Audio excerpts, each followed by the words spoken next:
அனைவருக்கும் வணக்கம். நான் உங்கள் 5ஆம் தலைமுறை ஜோதிடர் ராம்குமார் ராஜேந்திரன். நாம் இன்னைக்கு பார்க்க போகிற தலைப்பு கும்பராசி அன்பர்களுக்கு இந்த வரவிருக்கும் ராகு கேது பயிற்சி பற்றி தான் பார்க்க போகிறோங்க. ஸோ இது வரைக்கும் உங்களுடைய ராசிக்கு 2ஆம் இடத்தில் இருந்து வந்த ராகு பகவான் உங்களுடைய ஜென்மஸ்தானமான கும்ப ராசிக்கு பயிற்சி அடைகிறார். அதே நேரத்தில் உங்களுடைய ராசிக்கு 8ஆம் இடத்திலிருந்து வந்த கேது பகவான் உங்களுடைய ராசிக்கு 7ஆம் இடத்துக்கு பயிற்சி அடைகிறார். இந்த நிகழ்வு மே மாதம் 18ஆம் தேதி நடைபெறவிருக்கு. ஸோ இந்த ஜென்மஸ்தானம் மற்றும் கலஸ்தரஸ்தானத்தில் நடைபெறவிருக்கும் ராகு கேது பெயர்ச்சிங்க. ரெண்டுமே இருக்கக்கூடிய ஸ்தானங்கள் அப்படின்னு பார்த்தீங்கன்னா பகை வீடு தான். ஆனாலும் இது ஒரு யோக பலனையும் சுப பலனையும் கொடுக்கக்கூடிய ஒரு அமைப்பு. எல்லாரும் சொல்லியிருப்பாங்க, ஓகேங்க இந்த ராகு கேது ஜென்மத்துக்கு வருது, அடுத்தது 7ஆம் இடத்துக்கு வருது, எல்லாமே பெரிய பிரச்சனைகளை கொடுக்க போகுது, மன உளைச்சலை கொடுக்க போகுது அப்படிங்கிறது கட்டாயமாக கிடையாதுங்க. அது இருக்கக்கூடிய இடங்கள் அப்படிங்கிறது பகை வீடாக இருந்தாலும் அது ஒரு நல்ல யோக பலனை கொடுக்கக்கூடிய ஒரு அமைப்பு தாங்க. ஸோ இந்த ராகு பகவான் யார்? இந்த ராகு அப்படின்னு கேட்டிங்கன்னா யோகக்காரகன் என்று அழைக்கக்கூடியவர். அதாவது ஆரம்ப காலகட்டங்களில் நிறைய கொடுத்து அப்புறமா கெடுதலை கொடுக்கக்கூடிய ஒரு கிரகம். அதே நேரத்தில் இந்த கேது பகவான் ஞானக்காரகன் என்று அழைக்கக்கூடியவர். ஆரம்பத்தில் நிறைய கெடுத்துங்க, அப்புறமா தான் கொடுப்பாருங்க. ஸோ இந்த ரெண்டு நிகழ்வுகள், அதாவது ஒன்று கொடுத்து கெடுப்பாருங்க, ஒருத்தர் கெடுத்து கொடுப்பாருங்க. இந்த ராகு கேது அப்படிங்கிறவரு நிழல் கிரகங்கள் என்று சொல்லக்கூடிய கிரகங்கள். எல்லா கிரகமும் கிளாக் வைஸாக சுற்றும் போது இந்த ராகு கேது ஆன்டி கிளாக் வைஸாக சுற்றக்கூடியது. தனக்கென்று ஒரு சொந்த இடம் இல்லாத ஒரு நிழல் கிரகம் என்று அழைக்கக்கூடியது. இந்த ராகு கேது பயிற்சி காலகட்டங்களில் இந்த கெடுதலை கொடுக்காது அப்படிங்கிறது உண்மையாகவே நீங்கள் நிறைய பேர் தெரிஞ்சுக்கணுங்க. ஸோ இந்த காலகட்டங்களில் இந்த மே மாதம் 18ஆம் தேதி நடக்கக்கூடிய ராகு கேது பயிற்சி கும்பராசி அன்பர்களுக்கு எந்த விதமான அற்புதங்கள் மற்றும் சிறப்பு பலன்களை கொடுக்க போகுது அப்படிங்கிறத தெளிவாகவும் துல்லியமாகவும் இந்த காணொலியில் பார்க்கலாங்க. நம்ம சேனலை ஃபஸ்ட் டைம் பார்க்குறவங்க அந்த சப்ஸ்கிரைப் பண்ணிக்கோங்க, பெல் பட்டனை கிளிக் பண்ணி ஆல் அப்படிங்கிற ஆப்ஷன் கொடுத்துக்கோங்க. ஸோ கும்ப ராசி அன்பர்கள் சனி பகவானை அதிபதியாக கொண்டவர்கள். இந்த ராசியில் பிறந்ததுனால என்னமோ தெரியல, எல்லாத்தையுமே துன்பத்தை மட்டும்தான் நான் அனுபவிச்சுட்டு இருக்கிறேன். வாழ்க்கையில் நிறைய கஷ்டங்கள், நான் பட்ட கஷ்டங்கள், வலிகள், வேதனைகள், அனுபவங்களையும் விவரிக்க வார்த்தையே இல்லை அப்படின்னு சொல்லக்கூடிய அளவுக்கு இந்த கும்பராசி அன்பர்களுக்கு நிறைய சிரமங்களை அனுபவிச்சாச்சுங்க. எல்லா திறமையும், எல்லா இடத்துலையும் நல்ல வேலை செய்ய தெரிஞ்சு, எல்லா மதிப்பு, மரியாதை, கௌரவம், அந்தஸ்து எல்லாமே இருந்து என் வாழ்க்கையில் எனக்கு ஒன்றுமே இல்லை அப்படிங்கிற மாதிரி தான் நிறைய நேரத்தில் நான் நினச்சிட்டு இருக்கிற மாதிரி. எல்லாமே இருக்குது, என்ன இல்லை, எல்லாம் இருந்துமே இன்றைக்கி எதுவுமே இல்லாமல் தனி மரமாக நிற்கக்கூடிய அளவுக்கு சில சூழ்நிலைகள் அப்படிங்கிறது இருக்குங்க. யாருடைய சப்போர்ட்டும் கிடையாது, யாருடைய தயவும் கிடையாது. சொந்த முயற்சியால் இன்றைக்கி தனி மரமாக நான் வளர்ந்து நிற்கிறேன். அதுக்கு எல்லாத்துக்கும் காரணம் நான் தான். ஆனால் இருந்தாலும் வாழ்க்கையில் ஏதோ ஒரு விஷயத்தை நான் இழந்த மாதிரியே ஒவ்வொரு நேரமும் இருந்துகிட்ருக்கு. என்னுடைய வாழ்க்கை அமைப்பு அப்படிங்கிறது, நான் அமைச்சிக்கிட்ட வாழ்க்கையும் சரிங்க, என்னை கட்டணவங்களும் சரியில்லை, நான் வாக்கப்பட்ட போன இடமும் சரியில்லை, எல்லா விதத்துலையும் எனக்கு எகென்ஸ்டாக மட்டும்தான் நடந்துகிட்ருக்கு. தேவையில்லாத பழி பாவத்துக்கு ஆளாகக்கூடிய நிலைகள், செய்யாத தவறுக்கு நிறைய வாட்டி நான் தண்டனை அனுபவிச்சுட்டேங்க. எல்லாமே மாறும் அப்படிங்கிற ஒரே ஒரு நம்பிக்கை மட்டும்தான். என்ன பண்ணுறதுங்க, இந்த வாழ்க்கையே எனக்கு வேண்டான்னு கூட நிறைய நேரத்தில் நினச்சிருக்கிறேன். என்ன பண்ணுறது, குடும்ப சூழ்நிலைகள், குழந்தைகளுக்காகவும் கட்டின கணவருக்காகவும் பெற்ற பிள்ளைகளுக்காகவும் என்னோடய வாழ்க்கையை வாழ்கிற மாதிரி ஒரு சூழ்நிலை அப்படிங்கிறது அமைஞ்சிருச்சு. நான் நினச்சபடி தான் நான் வாழ்க்கை ஒன்று அப்படிங்கிறது சரியாக அமையல. நான் ஆசைப்பட்ட மாதிரி ஒரு வாழ்க்கையை அமைச்சிக்க முடியல அப்படின்னு அமைஞ்ச வாழ்க்கையாவது நான் ஆசைப்பட்ட மாதிரி மாற்றிக்கணும்னு நினைக்கிறேன். அதுவுமே எனக்கு சரியாக நடக்க மாட்டேங்குது. இதே மாதிரி போயிட்டுருக்கங்க. இனிமேல் வரக்கூடிய காலகட்டங்கள், இந்த ராகு கேது பயிற்சி காலகட்டங்கள்லையோ, சனி பயிற்சியோ, குரு பயிற்சியோ ஏதாவது ஒரு நல்ல பலனை கொடுக்காது அப்படின்னு யோசிச்சுட்டு இருக்கிறவங்களுக்கு இந்த வரக்கூடிய ராகு கேது பயிற்சி கும்பராசி என்பவர்களுக்கு வாழ்க்கையில் நிறைய மாற்றத்தை கொடுக்கக்கூடிய அமைப்பாக இருக்க போதுங்க. இது வரைக்குமே ஒரு தொழில் ரீதியாகவோ வியாபார ரீதியாகவோ இருந்து வந்த தடைகள் அப்படிங்கிறதெல்லாம் கண்டிப்பாக உங்களை விட்டு விலக போகுதுங்க. நான் பார்த்து ஆரம்பித்தது, நான் பார்த்து இன்றைக்கி இவ்வளோ பெரிய வளர்ச்சி கொண்டு வந்து நிறுத்தினேன், அதே விஷயம் இன்றைக்கி தடைப்பட்டு கிடக்குது அப்படின்னா கண்டிப்பாக அதை மறுபடியும் நான் அதே லெவலுக்கு என்னால் கொண்டு வர முடியும், மறுபடியும் வெற்றி பாதையை நோக்கி செல்ல முடியும் அப்படிங்கிறது முழுமையான தைரியத்தையும் தன்னம்பிக்கையும் கொடுக்கும். பரவாயில்லப்பா, ஆரம்பித்தார், எல்லாம் முடிஞ்சிருச்சுன்னு நினச்சான மறுபடியும் ரீஸ்டார்ட் பண்ணி இன்றைக்கி நல்ல நிலைக்கு கொண்டு போயிருக்கிறார். இது இவரால் மட்டும்தான் முடியும்னு சொல்லக்கூடிய ஒரு காலகட்டமாக இருக்க போது, நின்று போன பிஸ்னஸை மறுபடியும் ரீஸ்டார்ட் பண்ணக்கூடிய ஒரு காலகட்டமாக இருக்க போது, அதுலேயும் சக்ஸஸ்ஃபுல்லாக செய்யக்கூடிய ஒரு அமைப்பு, அதில் நல்ல லாபகரமான சூழ்நிலை அப்படிங்கிறது உருவாகும் கண்டிப்பாக. ஏன் அப்படின்னா, யாரெல்லாம் உங்களை பார்த்து ஏளனமாக பேசினா அவங்க முன்னாடி தலை நிமிர்ந்து வாழக்கூடிய ஒரு காலகட்டம். குரு பகவான் இருக்கக்கூடிய இடம் பார்த்திங்கன்னா முயற்சி ஸ்தானம். அந்த முயற்சி ஸ்தானத்திலேருந்து அவர் பார்க்கக்கூடிய இடம் அப்படிங்கிறது உங்களுடைய ஜென்மஸ்தானம். அப்போ முயற்சிகள் தடைகள் அப்படிங்கிறது அகலவங்க.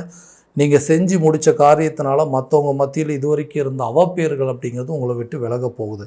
ரெண்டாவது விஷயம், இந்த வேலையில் இருக்கக்கூடிய நபர்கள், வேலை செய்கிறவங்க, கஷ்டப்பட்டு வேலை செய்கிறோம், அந்த கஷ்டப்பட்டு வேலை செய்கிறது அந்த வேலையில் எனக்கு ஒரு திருப்தி அப்படிங்கிறதே இல்லை. ஏன்னா நல்ல வேலை செய்கிறாங்கன்னு மட்டும் பேர் இருந்தால் போதாதுங்க. அந்த வேலை செய்கிறதுக்கு உண்டான சில அடிஷ்னல் பெனிஃபிட்ஸ் அப்படிங்கிறது இருக்கணும். ஒரு சம்பள உயர்வாக இருக்கட்டும், ஒரு பதவி உயர்வாக இருக்கட்டும், நான் நினச்ச இடத்துல ட்ரான்ஸ்ஃபர் ஆகி போகிறதா இருக்கட்டும், இந்த மாதிரி விஷயங்கள்லாம் இருக்கும். நான் செய்யாத தப்புக்கு நிறைய வாட்டி தண்டனை அனுபவிச்சிருக்கேன். என்னோடய வேலையை நான் கரெக்டாக செய்கிறேங்க. ஆனால் மற்றவங்க அந்த வேலையில் ஏதாவது ஒரு குறைகளை கண்டுபிடிக்கணும். நான் செய்யாத விஷயத்தை நீங்கள் தான் செஞ்சீங்க, இது உங்களால் தான் இந்த மிஸ்டேக்குன்னு சொல்லி குத்தி காட்டும் போது நம்ம இவ்வளோ கஷ்டப்பட்டு இங்கே ஒர்க் பண்ணி என்ன பிரயோஜனம்? பேசாமல் இந்த வேலையை விட்டு வேறு எங்கேயாவது போயிடலாம், வேறு ஏதாவது மாற்றம் கிடைக்காதா? இல்லை வாங்கிட்டு இருக்கிற சம்பளத்தோட அதிகமாக எங்கேயாவது சம்பளம் கிடைச்சதுன்னா வேலை மாற்றம் பண்ணலாம் இல்லையா அப்படின்னு யோசிச்சுட்டு இருக்கிறவங்க எல்லாத்துக்குமே பார்த்திங்கன்னா இந்த காலகட்டங்களில் தன் வேலை செய்கிற இடத்துலேருந்து ஒரு இடத்துலேருந்து இன்னொரு இடத்துக்கு மாற்றம் செய்யக்கூடிய ஒரு காலகட்டமாக இருக்க போது இந்த ராகு கேது பயிற்சியில் அது நிச்சயம் நடக்குங்க. ஸோ ட்ரான்ஸ்ஃபர் அப்படிங்கிறது நீங்கள் எதிர்பார்க்கலாம். அதே நேரத்தில் ப்ரொமோஷனுக்கு உண்டான வாய்ப்புகள், பதவி உயர்வுன்னு சொல்லக்கூடிய ப்ரொமோஷனுங்க, சேலரி இன்க்ரிமெண்ட், அதாவது சம்பள உயர்வும் கூடிய அமைப்புகள் அப்படிங்கிறது இருக்குங்க. ஒரு இடத்துல இருந்து இந்த வெளியூர் அல்லது வெளிநாடுக்கான முயற்சிகள் எடுத்தீங்கன்னா கூட ஃபாரின் போய் ஒர்க் பண்ணுறதுக்கான வாய்ப்புகள், ஃபாரின்லேருந்து இந்தியா வந்து வேலை பார்க்கறதுக்கான சில ஆப்பர்ச்சுனிட்டிஸ் அப்படிங்கிறதுலாம் இருக்கும். வெளியூர் மற்றும் வெளிநாடு பயணங்கள் கட்டாயமாக இந்த காலகட்டங்கள் நீங்கள் மேற்கொள்ளுவீங்க. உங்கள் வேலை விஷயமா இருக்கட்டும் அல்லது பிஸ்னஸ் ப்ரொஃபஷனல் ட்ரிப்பாக இருக்கட்டுங்க, கண்டிப்பாக ஒரு வெளியூர் அல்லது வெளிநாடு பயணங்கள் அப்படிங்கிறது நிச்சயமாக நீங்கள் மேற்கொள்ளுவீங்க. இந்த காலகட்டங்களில் உங்களுக்கு வேலை கிடைக்காதவங்களுக்கு கூட புதுசாக வேலை கிடைப்பதற்கான வாய்ப்புகள் அப்படிங்கிறது இருக்கும். ஸோ ராகு கேது பயிற்சி நடந்ததுக்கப்புறமா சில விஷயங்கள், அதாவது தொழில் ரீதியாகவும் மாற்றம் இருக்குங்க, உங்கள் வேலை ரீதியாகவும் நிறைய சேஞ்சஸ் அப்படிங்கிறது இருக்கும். அடுத்ததாக அந்த திருமணம் சம்பந்தப்பட்ட யோகம் 7ஆம் இடத்துல கலஸ்திரஸ்தானத்தில் இந்த கேது பகவானுடைய பயிற்சி. இது வரைக்கும் இருந்து வந்த திருமண தடைகள் அப்படிங்கிறது கட்டாயமாக விலக போகுதுங்க. ரொம்ப நாளாக யாருக்கெல்லாம் இந்த மேரேஜ் ரிலேட்டட் இஷ்யூஸ் இருந்ததோ அந்த விஷயங்கள்லாம் உங்களை விட்டு தீருங்க. புதுசாக கல்யாணம் ஆகணும் அப்படின்னு முயற்சி பண்ணுறவங்களுக்கு கண்டிப்பாக ஆகுங்க. அடுத்தது அந்த கணவன் மனைவிக்கிடையே இருக்கக்கூடிய கருத்து வேறுபாடுகள் அப்படிங்கிறது, ஹஸ்பண்ட் ஒய்ஃபுக்குள்ளே எதுக்கு எடுத்தாலும் பிரச்சனை இருக்குது, நம்ம 2 பேரும் சேர்ந்தே வாழ வேண்டாம், இதில் மொத்தமாக பிரிஞ்சிடலாம் அப்படின்னு யோசிக்கிறவங்களுக்கு கூட இந்த காலகட்டங்களில் அவங்களுக்குள்ள இருக்கக்கூடிய அந்யோன்யங்கள் அப்படிங்கிறது அதிகரிக்குங்க. நீண்ட நாட்களாக பிரிந்து வந்த கணவன் மனைவி கூட ஒன்று சேருவதற்கான வாய்ப்புகள் அப்படிங்கிறது இருக்குங்க. ஸோ திருமணம் அப்படிங்கிறது ஒன்று நடந்துருச்சுங்க. இந்த திருமணம் அப்படிங்கிற திருமண வாழ்க்கை எனக்கு திருப்திகரமற்ற சூழலில் இருக்குது. ஸோ நான் வந்து ஆசைப்பட்ட வாழ்க்கை தான் எனக்கு அமையலை, அமைஞ்ச வாழ்க்கையாவது ஆசைப்பட்ட மாதிரி ஏற்றுக்கலாம்னு நினச்சேன், அதுவும் சரியான விதத்தில் முடியல. ஸோ இந்த வாழ்க்கையை வெளியே வந்துடலாம் அப்படின்னு சொல்லி நிறைய சட்ட ரீதியாக சில பிரச்சனைகள் அப்படிங்கிறது சந்திச்சிட்டேன். டிவோர்ஸ் வரைக்கும் போயாச்சுங்க. அதுவும் சரியான விதத்தில் எனக்கு சாதகமான சூழ்நிலை இல்லை. இதுக்கு மேலேயாவது என்னோடய வாழ்க்கையில் நான் நினச்ச மாதிரி ஒரு வாழ்க்கை அமையுமா அப்படின்னு கேட்டிங்கன்னா, கண்டிப்பாக இருக்கக்கூடிய ஒரு லைஃப்லேருந்து வெளியே வந்துட்டீங்க அப்படின்னா இந்த லைஃப் அப்படிங்கிறது உங்களுக்கு முடியுங்க. கரெக்டான விதத்தில் வம்பு வழக்கு, கோர்ட்டு கேஸ் பிரச்சனை, டிவோர்ஸ் பிரச்சனைகள்லாம் உங்களுக்கு சாதகமாக அமையும். நீங்கள் நினச்சபடி உங்களுடைய வாழ்க்கையை நீங்கள் நினச்ச மாதிரி வாழக்கூடிய ஒரு காலகட்டமாக இருக்க போகுது. ஏன்னா இந்த 7ஆம் இடம் என்று சொல்லக்கூடிய மனைவி கலஸ்தரஸ்தானம், அந்த மனைவி ஸ்தானம் அப்படின்னு சொல்லுவாங்க. ஸோ கணவன் மனைவிக்கிடையே இருக்கக்கூடிய பிரச்சனைகள் கூட மியூச்சுவலாக பேசி தீர்த்து கொள்ளக்கூடிய காலகட்டமாக இருக்க போது, அதே நேரத்தில் செகண்ட் மேரேஜுக்கு நீங்கள் வெயிட் பண்ணிட்டு இருந்தீங்கன்னா கூட அந்த மேரேஜ் அப்படிங்கிறது உங்களுக்கு ஃபேவராக நடக்குங்க. குழந்தை இல்லாத நபர்களுக்கு குழந்தை பாக்கியம் கட்டாயமாக ஏற்பட போகுது. ஏன்னா இந்த 5ஆம் இடம்னு சொல்லக்கூடிய புத்திரஸ்தானத்துக்கு தான் அந்த குரு பகவானுடைய பயிற்சி நடக்குதுங்க. அந்த பயிற்சி நடந்த காலகட்டங்களில் குழந்தை இல்லாத தம்பதியினருக்கு குழந்தை பாக்கியம் அப்படிங்கிறது ஏற்படும். அதே நேரத்தில் பூர்வீக சொத்துக்கள் அப்படிங்கிறது உங்கள் கைக்கு சேரும். தகப்பன் வழி சொத்துக்கள் உங்கள் கைக்கு சேரக்கூடிய ஒரு காலகட்டமாக இருக்க போகுது. ஸோ அவங்களுடைய ப்ராப்பர்ட்டியாக இருக்கட்டும், அவங்களுடைய சொத்துக்கள், இது வரைக்கும் வம்பு வழக்கு, கோர்ட்டு கேஸு பிரச்சனை எந்தெந்த விஷயத்தை நீங்கள் ஹேண்டில் பண்ணீங்களோ அந்த விஷயங்கள் எல்லாமே உங்களுக்கு ஃபேவராக இருக்க போகுதுங்க. ஸோ அந்த கோர்ட்டு கேஸ் பிரச்சனைகள் கூட உங்களுக்கு சாதகமாக ரிசல்ட் வர மாதிரி ஒரு சில சூழ்நிலைகள் அப்படிங்கிறது ஏற்படுங்க. புதிய வீடு வாங்குவதற்கான முயற்சிகள், புதிய சொத்துக்களுக்கு உண்டான சேர்க்கை, முயற்சி ஸ்தானத்தில் இந்த குரு பகவானுடைய பயிற்சிங்க. ரொம்ப நாளாக ஒரு வீடு கட்டணும், ரொம்ப நாளாக ஒரு வீடு வாங்கணும், ரொம்ப நாளாக ஒரு கார் வாங்கணுங்க. ஏன்னா நிறைய விஷயங்கள் முயற்சி பண்ணிட்டு அந்த முயற்சி எல்லாமே பிரேக் டவுன் ஆகிட்டே இருக்குது, தடைப்பட்டுட்டே இருக்குங்க. நான் எடுக்கிற ஸ்டெப் எல்லாமே ஏதோ ஒரு விதத்தில் எனக்கு ஹோல்ட் ஆகிட்டே இருக்குது. நான் நினச்ச விஷயங்கள் கரெக்டான நேரத்தில் அமைய மாட்டேங்குது.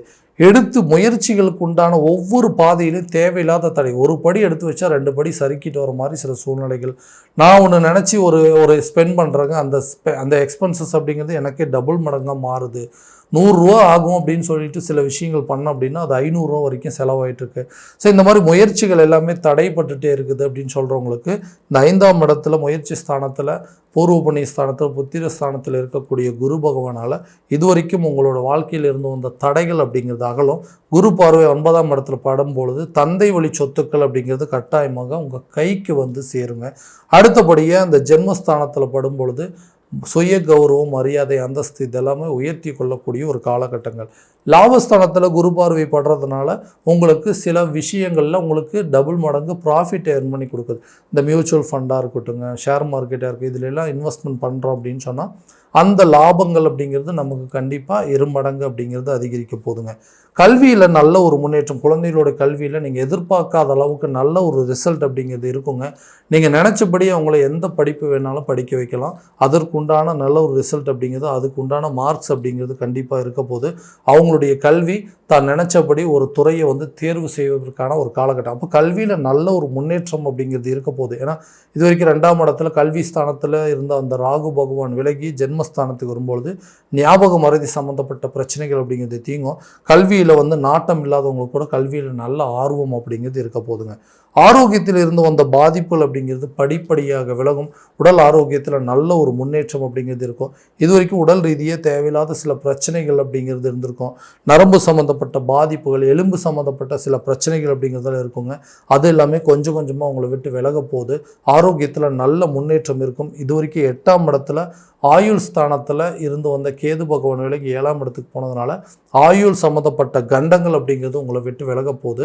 உயிர் சம்மந்தப்பட்ட பிரச்சனைகள், எனக்கு ஏதாவது நடந்துருமோ, இந்த மாதிரி கண்டம் வந்துருமோ அப்படின்னு யோசிச்சவங்களுக்கு கூட ஆயுள் ரீதியாக இருக்கக்கூடிய பாதிப்புகள் அப்படிங்கிறது விலகுங்க. நோய் நொடி பிணிப்பு இடை அப்படிங்கிறத உங்களை விட்டு விலக போகுது. உடல் ஆரோக்கியத்தில் நல்ல முன்னேற்றம் இருக்க போகுதுங்க. ஸோ இது வரைக்கும் நம்ம பார்த்தது எல்லாமே கோச்சார ரீதியான பலன்கள் மட்டும்தான். இந்த பலன்கள் அனைத்தும் உங்களுக்கு நடக்குமா அப்படின்னா உங்களுடைய சுய ஜாதகத்தை முழுமையாக தெரிஞ்சுக்கிட்டு அதற்குண்டானபடி ஒவ்வொரு முயற்சிகள் எடுத்தீங்க அப்படின்னா வாழ்க்கையில் எல்லா விதமான வெற்றிகள் அப்படிங்கிறது உங்களுக்கு கண்டிப்பாக கிடைக்குங்க. ஸோ உங்களுடைய ஜாதகத்தை எங்கிட்ட பார்க்கணும் அப்படின்னு விருப்பப்பட்டீங்கன்னா கீழே தெரிகிற நம்பருக்கு கான்டாக்ட் பண்ணி அப்பாயின்மெண்ட் ஃபிக்ஸ் பண்ணிக்கோங்க. அப்படி இல்லையா உங்களோட ஜாதகத்தை வாட்ஸ்அப் மூலமாக அனுப்பிச்சி வச்சிங்க அப்படின்னாலும் சரி, டைமு டேட் ஆஃப் பர்த் அனுப்பிச்சி வச்சிங்க அப்படின்னாலும் சரி, தெளிவான முறையில் கணிச்சு துல்லியமான பலன்கள் அப்படிங்கிறது உங்களுக்கு தெரியப்படுத்தப்படுங்க. மீண்டும் அடுத்த காணொளியில் உங்களை சந்திக்கும் வரை உங்களிடமிருந்து விடைபெறுவது உங்கள் ராம்குமார் ராஜேந்திரன். நன்றி.